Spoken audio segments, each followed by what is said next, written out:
हाँ जी, तो स्टूडेंट्स आज का जो हमारा टॉपिक है वो है बूस्ट कन्वर्टर के बारे में। तो सबसे पहले हम इसका स्केच ड्रा करेंगे, इसका सर्किट किस तरह से होता है। बूस्ट कन्वर्टर इसके नाम से ही ज़ाहिर होता है बच्चों, ये स्टेप अप करके देगा आपको डीसी को, ठीक है। तो इसके बाद जो नेक्स्ट टॉपिक आएगा हमारा वो होगा बक बूस्ट, जिसमें दोनों काम होंगे, स्टेप अप भी होगा स्टेप डाउन भी होगा, ठीक है। तो चले आए स्टार्ट करते हैं बच्चों। इसके स्विच में थोड़ा सा चेंज आता है, चीज़ें वही हैं, एक इंडक्टर है, एक कैपेसिटर है, एक स्विच है, एक डायोड है और एक लोड है, ठीक है जी, और एक हमारी सप्लाई है। चीज़ें सब वही हैं, बस उनकी हम जो है जगह को रिप्लेस करके उनका काम चेंज कर देते होते हैं, ठीक है जी। तो चले आए, ये देखो बच्चों सिंपल सी बात है, आपकी जगह किन चीज़ों की जगह रिप्लेस होगी आपको बताता हूँ। सप्लाई अपनी जगह पे लगेगी, क्या नाम है, कैपेसिटर अपनी जगह पे लगेगा, ठीक है। कैपेसिटर यहाँ पे था, आपको याद हो जैसे बक कन्वर्टर में था। लोड अपनी जगह पे लगेगा पैरेलल में, यानी कि कैपेसिटर के साथ। चेंज किन की जगह हो रही है आपको समझ में तो आ ही गई होगी। चेंज हो रही है जगह इंडक्टर की, स्विच की और डायोड की, ठीक है। तो ये अपना कैपेसिटर हो गया, ये अपने लोड रेजिस्टेंस हो गई आर एल, और इसके क्रॉस जो वोल्टेज आए वो हो गए वी नॉट, ठीक है जी। इसमें बस मैंने आपको बताया था बच्चों, इसमें जो हम मतलब कि करंट, जब करंट रेटिंग निकालते हैं इंडक्टर की, तो उसके केस में पावर का फार्मूला इस्तेमाल करना पड़ता है, बस वो कंसेप्ट इसमें थोड़ा डिफरेंस होगा। बाकी ये बहुत ईजी है बूस्ट कन्वर्टर बक कन्वर्टर के मुकाबले में। तो देखो इसमें होता क्या है बच्चों, यहाँ पे हम क्या करते हैं जी, यहाँ पे हम शुरू में ही एक इंडक्टर लगा देते हैं, ठीक है जी। वो इंडक्टर लगाने की वजह ये होती है, हमने अब बूस्ट करना है अपने सर्किट को, यानी कि ऐसा सर्किट बनाना है जो बूस्ट करके आगे भेजे सप्लाई।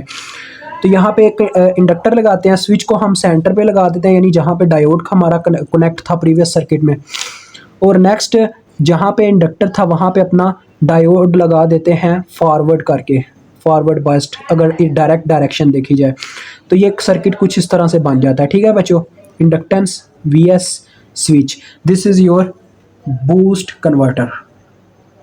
अब देखो होगा क्या, मैं सिंपल कंडीशन बताता हूँ। मैं चाहता तो मैं यार इसको आपको स्क्रीन रिकॉर्डिंग से करवा सकता था, लेकिन आपको ये स्टेप्स बताने ज़रूरी होते हैं। तो फिर आप लोगों के लिए देखें मैं इतना करता हूँ, आप हमारे लिए एक वीडियो को लाइक और कमेंट सेक्शन में कमेंट प्लस इसको सब्सक्राइब नहीं कर सकते चैनल को।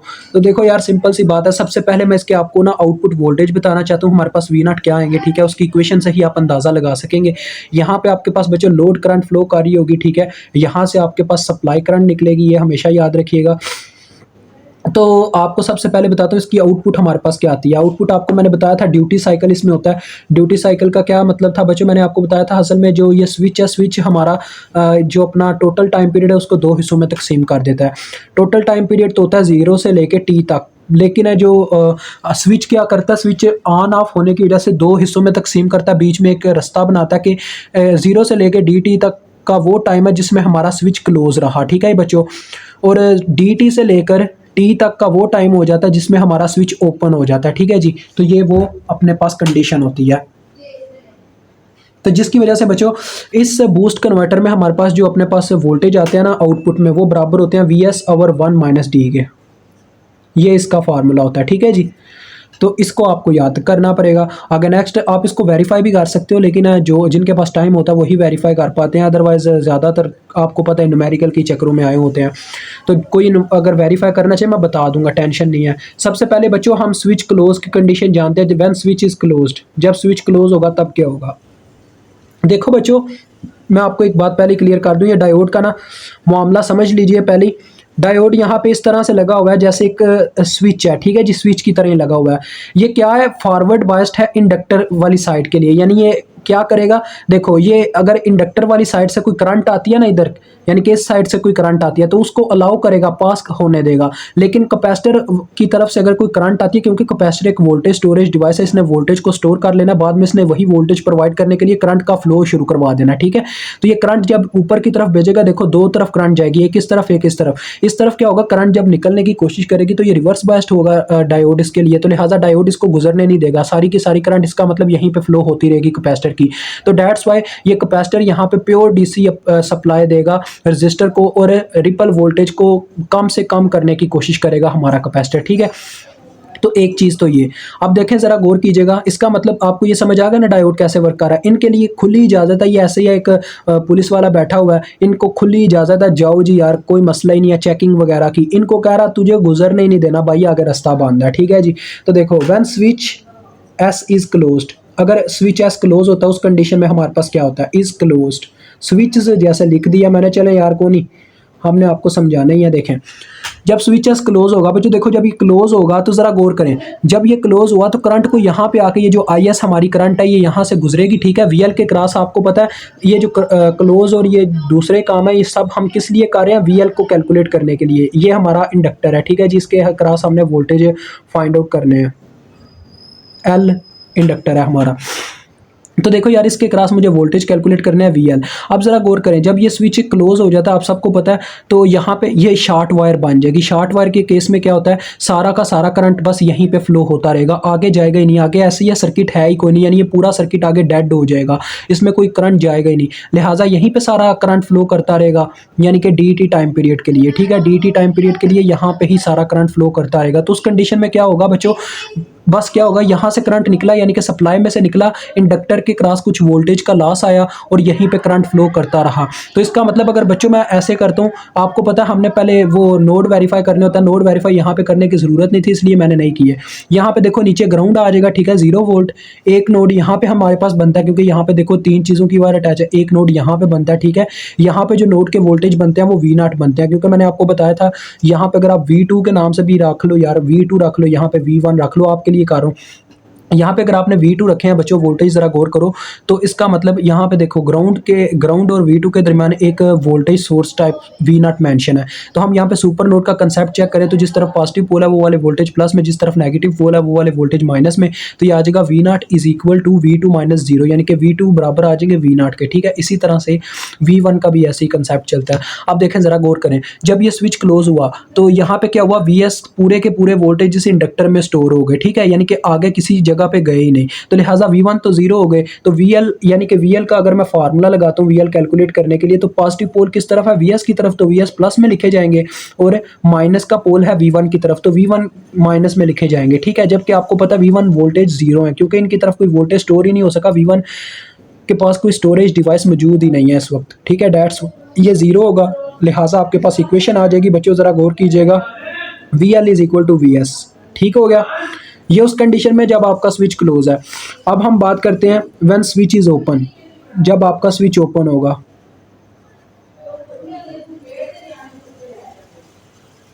तो देखो बच्चों जब स्विच ओपन होगा तो करंट क्या करेगी, करंट को ये रास्ता आगे मिलेगा ही नहीं, क्योंकि ये स्विच ओपन हुआ तो ये वायर होने या ना होने का मतलब एक ही है, यानी ये है ही कोई नहीं, क्योंकि आगे से वायर टूटी हो तो आपको पता है करंट फ्लो नहीं करता। जैसे आपके चार्जर का वायर कट हो जाए तो वो चार्ज अप नहीं होता फिर आपका मोबाइल, तो ऐसे ही आप ये सर्किट ऐसे डायरेक्ट एक ही लूप बन गया। तो देखें क्या होगा जी, यहाँ से करंट जाएगा, ठीक है जी। तो VL को अगर मैं कैलकुलेट करना चाहूँ तो देखें मेरे पास क्या इक्वेशन बनेगी, VL is equal to VS की तरफ इसका पॉजिटिव पोल है, वो कहानी तो सेम ही है, लेकिन नेगेटिव पोल जिस तरफ है उस तरफ मेरे पास कौन से वोल्टेज आ रहे हैं, V2 मेरे पास किसके बराबर है बच्चों, V0 के। तो लिहाजा इसकी इक्वेशन बन जाएगी VL is equal to VS minus V0। और मैंने आपको बताया था जो ये वोल्टेज रेटिंग आ गई आपके पास इंडक्टर की, और जो आपने डेल्टा IL निकालना, चेंज इन करंट निकालना, वो आपने किसके लिए निकालना है, सिर्फ उस स्विच के लिए जब स्विच आपका ओपन होता है, यानी सिर्फ उस कंडीशन के लिए डेल्टा IL ओपन आपने निकालना है। तो उस केस में बच्चों आपके पास फार्मूला क्या बनता होता है, ये यार सॉरी मैंने आपको समझाया भी हुआ है, थोड़ा सा आपको समझाता हूँ फिर से ऊपर करके। देखो बच्चों यहाँ यहीं पे कोई मसला नहीं है, देखें VL आपको पता है VL की जो इक्वेशन होती है वो हमारे पास होती है VL इज इक्वल टू, यहाँ पे आपको बता रहा हूँ VL बराबर होते हैं हमारे पास inductance into derivative of current according to time, यही होता है ना फार्मूला। अगर मैं DI का फार्मूला बनाना चाहूँ तो क्या बनेगा, DI इज इक्वल टू, ये देखें L इधर जाके डिवाइड हो गया, VL डिवाइडेड बाय L आ गया, साथ में DT आके मल्टीप्लाई हो गया, ठीक है। DT का मतलब है किस टाइम पीरियड की आप बात कर रहे हैं, ठीक है जी, ये मतलब होता है। तो डेल्टा IL ओपन का मतलब है उस टाइम पीरियड की जब आपका स्विच ओपन है, तो वो टाइम पीरियड होता है DT से लेके T तक। इसकी हम निकालते हैं फाइनल माइनस इनिशियल वैल्यू करके, यानी कि T माइनस DT होगा, जो कि आ जाएगा, देखो T कॉमन आ गया दोनों में से, तो आ गया अंदर 1 माइनस D होल में से T, ऐसे ये इसका टाइम पीरियड निकलेगा। तो देखो इक्वेशन क्या है, VL ओवर L, यानी कि VL आ गया VS minus V0 divided by L, और साथ में अपने पास क्या आ गया बच्चों, जरा गौर करो, 1 माइनस D, साथ में ये DT पुट करना ना, तो वो है 1 माइनस D, साथ में क्या है जी अपने पास T। बच्चों यहाँ पे एक चीज़ की मुझे भी समझ आई है, आपको भी वो चीज़ समझाना चाहूँगा। असल में ये यहाँ पे ना चेंज इन करंट का वो पार्ट ले रहे हैं जिसमें आपके पास वोल्टेज सोर्स एक रह जाए, यानी कि जिसमें या तो सिर्फ आउटपुट हो या सिर्फ इनपुट हो। ठीक है जी, अब ज़रा गौर करें, यानी कि इंडक्टर वोल्टेज हमने वो वाले स्विच के लेने हैं। अब ज़रा गौर करें, यहाँ पे जो मेरे पास डेल्टा आई एल ओपन की आई है उसमें दोनों वोल्टेज सोर्सेज मौजूद है, यानी कि दोनों है, इनपुट भी आउटपुट भी है। तो इससे हमारा जो करंट को यानी कि करंट रेटिंग निकालने का तरीकाकार होगा ना, उसमें थोड़ी मुझे मुश्किल पेश आएगी, यानी कि वहाँ पे मैं फंस जाऊँगा। तो उससे बेटर तरीका ये है कि मैं यहाँ पे स्विच जो क्लोज पे मेरे पास इक्वेशन नहीं है वहाँ पे देखें सिर्फ इनपुट साइड की वोल्टेज है, तो लिहाजा ये मेरे लिए ईजी हो जाएगा। तो मैं दैट्स वाई यहाँ पे जो स्विच एस क्लोज वाली कंडीशन है ना वो वाले वोल्टेज लूँगा और वो होगा डेल्टा आई एल क्लोज्ड। ठीक है बच्चों, वो हम कैलकुलेट करेंगे। तो अब याद रख लें, आपने हर दफ़ा ना वो वाला यानी कि चेंज इन करंट निकालना है। ये एक नई चीज़ बता रहा हूँ जिसमें आपको यानी कि सिर्फ एक वोल्टेज सोर्स आपको मिल रहा हो, इंडक्टर वोल्टेज जो बराबर हो वो सिर्फ एक वोल्टेज वेरिएबल वोल्टेज के बराबर हो। ठीक है, तो देखें हम इसका जब निकालेंगे तो इसका क्या आएगा, वी एस, यानी कि यही तरीका, यानी कि वी एस वी एल बराबर है वी एस के, तो यहाँ आ जाएगा वी एस ओवर एल, साथ में डी टी क्या आएगा। इसके केस में बच्चों डी टी आपको पता क्या है, ये स्विच है, स्विच क्लोज, क्लोज के केस में मतलब कि ये वाला टाइम पीरियड होता है 0 से डी टी, यानी आ जाएगा डी टी माइनस 0, ये डी टी ही आ जाएगा। तो इसके केस में ये होगा, तो हम ये वाली डेल्टा आई एल इस्तेमाल करने वाले हैं। उसकी रीज़न मैंने बता दिया, उसकी रीज़न यही है कि हमने अपने सर्किट को दुश्वारी से बचाने के लिए यानी मुश्किल नहीं करना, डेट्स वाई हम इस इक्वेशन का इस्तेमाल नहीं कर सकते। ठीक है, तो डेट्स वाई हम इस इक्वेशन का इस्तेमाल करेंगे। ठीक है, तो चलिए स्टार्ट करते हैं, इतना मुश्किल नहीं है। अब मैं क्या करूंगा बच्चों, आई एल को कैलकुलेट करने के लिए मैं पावर्स का इस्तेमाल करूंगा। अब मैं आपको एक और चीज़ बताता हूँ, देखो बच्चों यहाँ पे वोल्टेज में डिफरेंस आ रहा है। ठीक है जी, इनपुट और आउटपुट वोल्टेज आपस में डिफरेंट हो सकते हैं लेकिन ये करंट्स आपस में सेम है। एक चीज़ याद रखिएगा, करंट्स क्यों सेम है ज़रा देखें, ये करंट इस इंडक्टर में से गुजरती है, तो इंडक्टर बच्चों करंट स्टोरिंग डिवाइस नहीं है, करंट को मतलब कि ये गुजरने देगा और मैग्नेटिक फ्लक्स बस जनरेट करेगा। ठीक है, तो ये इंडक्टर में से करंट गुजर जाएगा। ठीक है, डायोड में से भी करंट आगे गुजर जाएगा, तो देखें सेम टू सेम करंट आगे ट्रांसफर हो रही है, इसका मतलब आई एस आई एल के बराबर है। ठीक है जी, और इसी तरह से इसका मतलब पावर्स भी आपस में बराबर है, बस वोल्टेज का फर्क है। तो आपने क्या करना है जी, ये फार्मूला लगाना है, P S is sorry P S is equal P I बोलते हैं इनपुट पावर को, पी एस भी कह सकते हो supplied power, P S is equal to P naught. तो देखो बच्चों इसी फार्मूले से हम चलते हैं, पी एस की पावर किसके बराबर हुई, वी एस आई एस। ठीक है, ये आपके सामने फार्मूला लगा रहा हूँ, और पी नॉट की पावर किसके बराबर हुई। अब वहां पे बच्चों मुझे आई एल की वैल्यू का नहीं पता, मैं आई एल अगर पुट करता हूं ना तो आई एल आई एस के बराबर है, ये दोनों आपस में काट जाएंगे, मुझे असल में आई एस ही कैलकुलेट करनी है, मतलब आई एल को कैलकुलेट करना है, तो मैं कटवाना नहीं चाहता। डेट्स वाई पी नॉट का मैं फार्मूला पता क्या लगाऊंगा, मैं कंडीशन ये लगा रहा हूँ, देखें P S is equal to P naught, यानी input power is equal to output power लगा रहा हूँ। ठीक है, इससे ही मेरे पास फार्मूला आएगा आई एल का। तो देखें मैं क्या करता हूँ बच्चों, पावर के कई फार्मूले हैं, 3 फार्मूले हैं मेरे पास, जिसमें करंट नहीं ना होती वो वाला इस्तेमाल करूंगा। वो फार्मूला मेरे पास एक ही बचता है, वो है बच्चों वी नॉट का square divided by R L. ठीक है जी, यही आएगा ना फार्मूला फिर, तो ये इस्तेमाल कर लें। अब आप क्या करो, सिंपल, आपको पता ही है बच्चों आई एस आई एल के बराबर है, तो यहीं से आपके पास इक्वेशन बन गया। देखो आई एल यहीं पर रह गया, यानी कि आई एल इसको लिख दिया हमने क्योंकि आई एस आई एल के बराबर है, और वी एस उधर जाके बटे में डिवाइड हो गया, तो फार्मूला आ गया। देखो वी नॉट स्केयर आपको पता है किसके बराबर होगा, इसकी ये वाली इक्वेशन पुट करें, ये आपके पास देखो यार, इसको मैं अलग अलग करने लगा, वी नॉट का स्केयर मतलब इस होल इक्वेशन का स्केयर, ये जो आपके पास आपको मैंने बोला याद रखनी है, आ जाएगा वी एस का स्केयर और 1 माइनस डी होल का स्केयर, ऐसे आ चुका होगा। और मल्टीप्लाई, ये जो बटे वाली टर्म है इसको मैंने अलग कर लिया, 1 ओवर आर एल के साथ बच्चों आके क्या मल्टीप्लाई हो गया होगा, ये V S multiply by R L, ऐसे आपकी इक्वेशन आ चुकी होगी। तो देखो एक वी एस यहाँ से कट गया और आपके पास इक्वेशन आ गई आई एल की, V S divided by R L into 1 minus D whole का स्केयर। ठीक है जी, ये आपके पास इक्वेशन आ गई आई एल की। अब हम निकालेंगे आई एल मैक्स और आई एल मिनिमम, वो आपको याद ही है, ये करंट रेटिंग है हमारे इंडक्टर्स की। तो आई एल मैक्स ही निकालेंगे, जैसे आपको याद है मैंने आई एल मैक्स निकाल के प्रीवियस टाइम भी आपको बता दिया था आई एल मिनिमम क्या होगी। ठीक है, तो आई एल मैक्स में हम क्या करते हैं, आई एल की वैल्यू में चेंज इन करंट का 0.5% ऐड अप करते हैं। तो वो आपने हमेशा कौन सा ऐड करना है, मैंने आपको बताया था, जो आपने ऐड करना है यार, प्रीवियस में मैंने आपको वैसे बोला था यार, वो आपने ऐड करना है जिसमें आपका स्विच ओपन हो, लेकिन ये ऐसे नहीं है, मुझे अभी पता चला है, आपने वो वाला ऐड करना है जिसमें आपका स्विच मतलब कि जिसमें आपके पास सिर्फ एक वोल्टेज सोर्स हो। ठीक है, नहीं तो 2 वेरिएबल वोल्टेज सोर्स ऐड कर दोगे तो कोई पता नहीं आपको, आपका यानी कि जो क्वेश्चनर है वो कैसा सवाल दे दे, उसमें इशू आ जाएगा। तो डेट्स वाई हम डेल्टा आई एल वो वाला इस्तेमाल करेंगे जो हमारे लिए इजी हो, ये हम पे डिपेंड करता है हम कौन सा मर्जी इसमें इस्तेमाल कर लें। तो देखो आई एल की इक्वेशन ये है V S divided by R L into 1 minus D whole का स्केयर, और दूसरी तरफ प्लस डेल्टा आई एल की क्या इक्वेशन हम इस्तेमाल करेंगे, ये वाली, क्योंकि ये सिंपलेस्ट फॉर्म में है। तो वी एस ओवर देखो क्या आ जाएगा, V S D T over 2L, क्योंकि ये L है, ये 2 से मल्टीप्लाई हो गया। तो अब इन दोनों में से आप वी एस कॉमन निकाल के इसका फार्मूला भी बना सकते हो। आई एल मैक्स का फार्मूला आ गया। मैंने बताया था आई एल मैक्स और आई एल मिनिमम में बच्चों क्या फ़र्क है, बस इतना ही फ़र्क है, आपने सेंटर में माइनस लगाना होता है यहाँ पे। तो ये आ जाएगा V S into 1 divided by R L 1 minus D whole का स्केयर, और सेंटर में plus D T over 2L।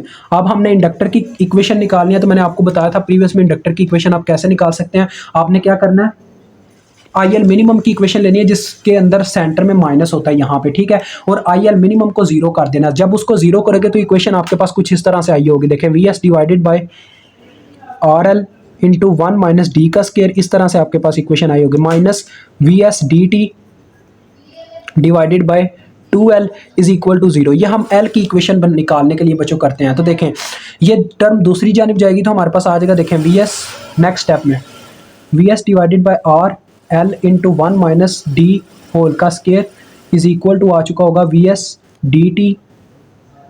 T को बच्चों मैं ना 1 ओवर एफ एस कर लूँगा, चलें बाद में कर लूँगा, ओवर 2L, ये ऐसे आई होगी। देखें वी एस से कट जाएगा ऐसे ही डायरेक्ट ही, और यहाँ से L की अगर इक्वेशन हम बनाते हैं तो हमारे पास आएगी, देखें L इज इक्वल टू, ये देखो L इधर चला गया और ये टर्म इधर आ गई, यानी हमारे पास बन गया, देखो L is equal to D into this term, यानी 1 माइनस डी होल का स्केयर, साथ में आर एल आ गया, ठीक है, और बटे में मेरे पास आ गया, ये देखें मैंने क्या किया है, डी शुरू में ये वाला लिख लिया, ये वाला डी, और साथ में 1 माइनस डी का स्केयर उधर जाके मल्टीप्लाई हो गया, और आर एल भी आ गया। टी को मैंने फार्मूला बना दिया उसका रेसिप्रोकल ऑफ फ्रिक्वेंसी वाला, 1 ओवर एफ एस लगा दिया, तो बटे में सिर्फ 2 रह गया हुआ था, एल इधर चला गया हुआ था, तो लिहाजा 2 एफ एस बटे में आ गया। तो ये फार्मूला बन गया इंडक्टेंस का। और बच्चों इसके कैपेसिटर का बहुत सिंपल फार्मूला, अगर आप कैपेसिटेंस निकालना चाहो तो इसका फार्मूला हमारे पास बहुत सिंपल होता है, R C is equal to, इसका ये फार्मूला होता है, R C is equal to क्या था यार अपने पास, डी टी, हाँ जी, डी टी डिवाइडेड बाई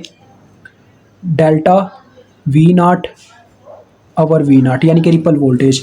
अगर आप इसको सिंपली याद रखना चाहो ना तो सिंपल आप रिपल वोल्टेज का फार्मूला याद रखो, delta V naught over V naught हमारे पास बराबर होगा डी टी ओवर टा के, टाइम कांस्टेंट के, ठीक है बच्चों, क्योंकि टाइम कांस्टेंट आर सी के बराबर होता है। तो आप यहाँ पे टाइम कांस्टेंट से रिप्लेस इसको करके देखो, यही फार्मूला आ जाएगा आपके पास। रिपल वोल्टेज का फार्मूला याद रखो, ऑटोमेटिक दूसरा फार्मूला याद, ठीक है। तो यहाँ पे ये आपका टॉपिक डन होता है। मुझे उम्मीद है आपको समझ आ गई होगी। नेक्स्ट टॉपिक बहुत ईजी है, इसी से रिलेट करता है बक बूस्ट कन्वर्टर, फिर हम इसका कैप्सूल आपको खिलाएंगे और फिर चले जाएंगे न्यूमेरिकल्स की तरफ।